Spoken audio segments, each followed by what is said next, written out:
What is an operational plan for a business? Helicopter pilots have redundancy plans for chaos, but I'm afraid that some of our businesses, we're just kind of winging it.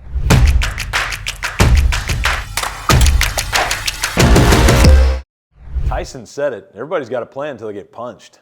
So what's the playbook after you get punched? By the end of this video, you're gonna have an operational plan so buttoned up, you'll be able to avoid chaos's right hook. In our household, we've got 3 kids, and as the boys were growing up, we would do this thing at our house every Tuesday night. We called it Man Up. So they made the name up. And so all these young high school guys would get together at our house, and we'd usually play some dumb game. We'd go out and play horse or knockout or whatever, and then we'd come in and we would just sit down and have like super easy dinner, chili, Frito pie, whatever, tacos in a bag.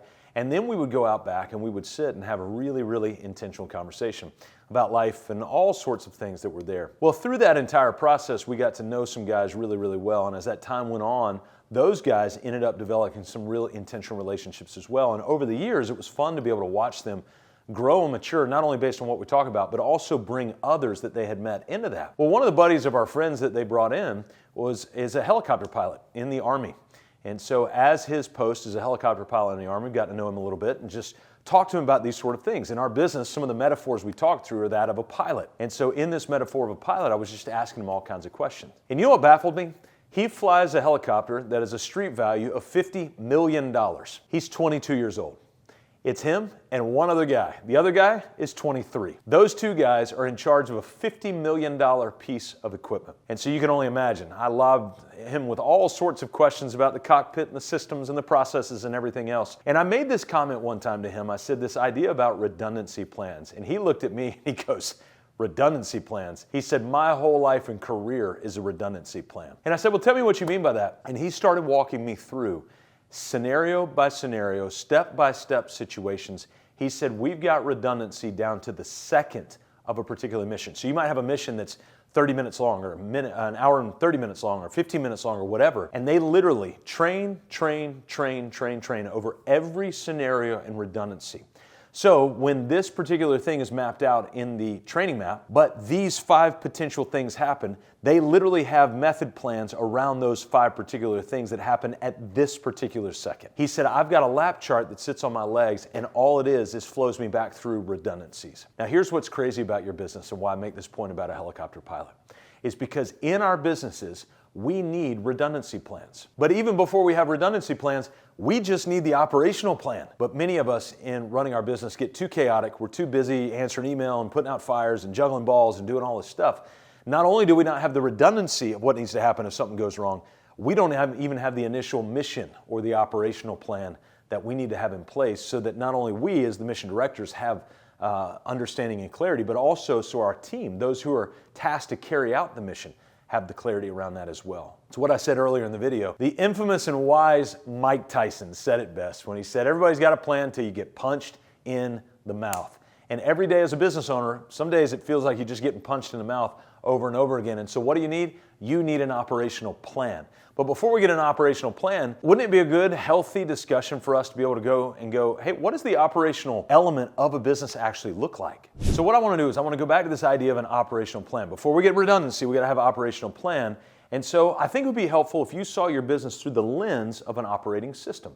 So what I've done on the board is I've actually built out an operating system. Now a little hint, this is what we do in our business, is we have this proprietary operating system that we built so that when a business owner like you comes in and they feel chaotic, they feel like it's just overwhelming, I need a plan to do, we can take your world, run it through our plan, usually about 2 to 3 hours a week, and all of a sudden over time you've got an incredible operating system that both serves as an operational plan but also as a redundancy plan for you as well. So let me walk you through it. The operational plan is going to be boiled down into 2 main frames within it. One is what we call the macro operating system at this high level, the blue cards that you see there. And then the other is more of a micro operating system, or the process vertical with the orange cards that you see here. So here's how it works. When we look at any business, every business has 4 foundational cornerstones, all in the blue cards: purpose, people, process, and profit.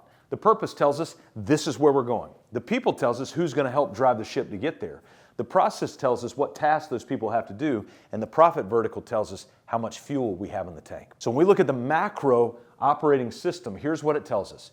Those are the tools that it takes to run the business. So let me give you examples of some of those tools. So down here in our purpose vertical, each one of these is a tool with templates and videos and supporting tools and all, and it's not even comprehensive. We've got about 29 to 30 tools that we've identified that it takes to run the full operational system of a business. But I'll give you some examples of some.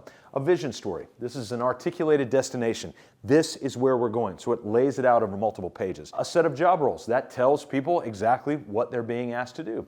Too many times, people that work in our business, we talk about job roles, but we don't actually have them, let alone review them. And that's part of your operational plan.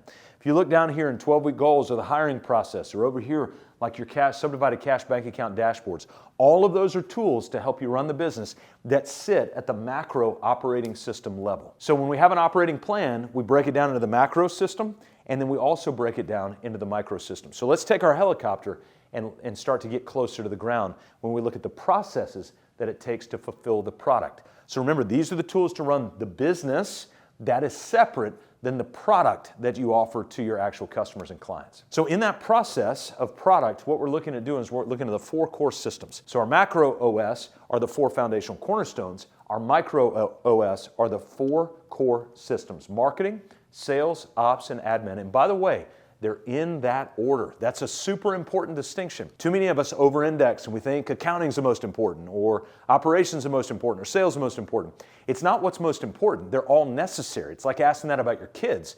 What's most important? I have 3 kids. They're all equally as important to me, but they came to us in a different order. My daughter first, my son second, and our second son third, right? And so they're in order. That does not rank their priority of importance. But the birth order is very important. So the birth order of our process is key here, and that we're always going to start with marketing and mapping out those marketing processes. Now, before I walk you into a little hack of how you can map the process, I want to go back because I've got a powerful video that I've created around building a strategic plan, which will dive you into how to actually create your vision story, because I know it can be a little confusing. You don't know where to go. Don't worry. We're here to help you with that. So click in the link in the description below, and it'll walk you and take you straight to that video to walk you through building out your strategic plan and your vision story right there. So after you're done with this video, go there. Now that hack on how to take these processes and start to map it out. Now I want to give you a couple of acronyms. I know it's going to kind of make you go cross-eyed, but just watch it. Ready? It's the MDT on the RPM. What in the world does that mean? It means map, document, and train. That's the MDT on the RPM, repetition, predictability, and meaning. So how can we do MTD on the RPM? Well, the first is we need to be able to map all the processes, the tools to run the business, the processes to run the product. We need to be able to map that. So what you can do is a little hack called a Master Process Roadmap, or an MPR. Sorry, it's another acronym. So what we do is we take marketing, sales, ops, and admin, we put them in a horizontal position, and then underneath each one, we're going to set our clock for 15 minutes. No distractions, no email, no phone. I promise you'll make it. You can do it. And so you're going to sit down with a scratch sheet of paper with this across the top, 15-minute timer, and start to map out every process that exists. You don't need to detail the process. Just tell me what the processes are. It's like me telling you the name of my kids. I don't need to tell you their personalities and all that other stuff. I'm just going to tell you their names, and we're going to start there, okay? So name your own processes under each one of your verticals. Remember, that's the M of the MDT on the RPM. So the D is we're going to document those processes. Super easy way to do that. Open a doc or do a screen capture tool on your computer. You can go to a variety of different things. Just Google screen capture tool and you'll see some options there. What does that do? Any work that you're doing on your computer, all it allows you to do is hit record, talk, and do the work. And then it's going to record the whole thing. So now you've got this training in place for your other team members to understand how to do a lot of these processes. But let's say it's not on the computer. You can use your phone to record, or you can just use a document to process out everything that it does. Another little hack to document this stuff, take your phone out and just open your voice memo and just start talking. Hey, the way that I set up this thing, the way that I paint this wall is I start by doing this. Just talk it out, and then you can run it through AI and have it put it in a bullet pointed document for you. Easy little hack so that you can map and then document. So that's the MD. What about the T? The MDT on the RPM. The T is the training, training, training. And that's where we're going to take this, and every week we're going to pick one process from marketing, one from sales, one from ops, one from admin, and we're going to retrain the team on that process. Hey, reminder, this is how we do it. And is that right? Or is something broken around that? That's the MDT. What is the RPM? Repetition, predictability, and meaning. We want to pick one every week and start to do that. Once you've got all of these things documented out, or as you start to document them out, you're building your operational plan. This tells us where we're going, this tells us why, this tells us how we make decisions, this tells us what we're going to do on a repetitive basis, this tells people where they fit, what they do, how they use their time. All of these things are here. So we're building this operational plan as you're doing it. I'm going to give you one other word that I think is going to be really helpful. It's a phrase, the systems mindset. Don't be overwhelmed by this, that you have to do all this by today. All right? Number one, that's what we can do to help. We work with business owners between 3 and 100 employees to build out their purpose, people, process, and profit. We can take all your data, bring it into our proprietary templates. Our coaches actually do it with you.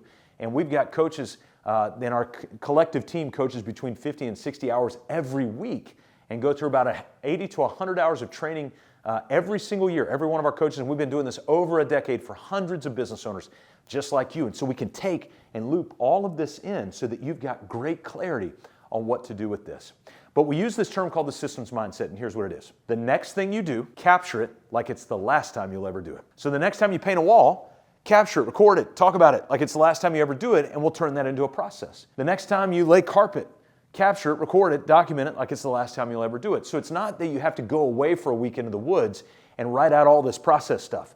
It's that you can do it while you're doing it, just document it, capture it like it's the last time you'll ever do it. So remember, don't be overwhelmed. We're here to help you. Reach out to us. We have resources for you to be able to do it. And also make sure to go watch that tutorial and that video on how to build your vision story, your strategic plan. It'll be radically helpful for you, give you abundant clarity so that you can be liberated from chaos to make time for what matters most.